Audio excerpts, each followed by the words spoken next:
s'entraîner à faire un son avec la clarinette qu'on a appris à monter.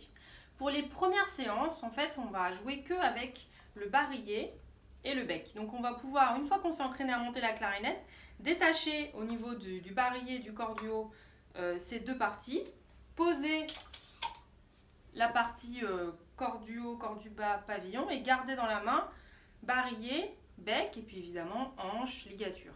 On va tenir bien fermement dans une main le barillet. Donc il faut s'attendre à ce que le son qui sorte soit un peu aigu. Hein. C'est normal parce que l'instrument est très court. Plus l'instrument est court, plus le son est aigu. Donc on va venir tendre la lèvre du bas, comme si on mettait du labello. Le rouge de la lèvre vient sur les dents du bas, comme ça. Attention à ne pas faire comme ça. C'est pas ce mouvement-là, c'est pas la peau ici qui doit être sur les dents, c'est vraiment le rouge de la lèvre. Le menton, il est bien tendu. Voilà.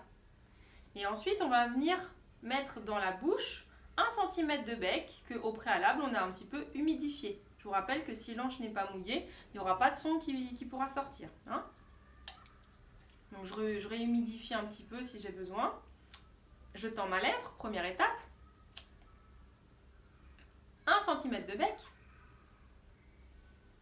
Là, devant, je mets mes dents du devant sur la petite pastille ici à 1 cm aussi du haut du bec. Voilà. Je prends de l'air, je ferme la bouche, j'expulse l'air dans la clarinette en fermant bien les commissures des lèvres, comme si je sifflais. C'est le même mouvement que si on siffle.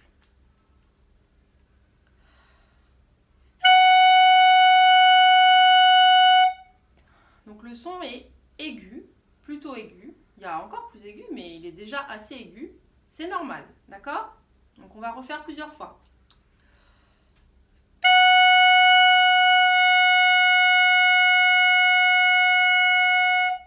Voilà, et je le tiens longtemps. Si jamais le son ne sort pas, peut-être que vous avez pris trop de bec. Peut-être que vous avez pris trop peu de bec. Comme ça. Si vous avez trop peu de bec dans la bouche, ça ne marchera pas. C'est vraiment 1 cm. Si vous serrez trop fort, si vous faites... ça ne marchera pas non plus. Il faut être bien détendu. Il ne faut pas serrer trop fort, ça va vibrer tout seul. Il faut bien penser que l'anche, là, elle doit bouger dans votre bouche comme ça, très vite. Ça va tellement vite qu'on ne le sent pas. Mais du coup, si vous mordez votre bec, elle ne pourra pas vibrer, donc il n'y aura pas de son. Comme c'est la vibration qui crée le son, il faut la laisser vibrer.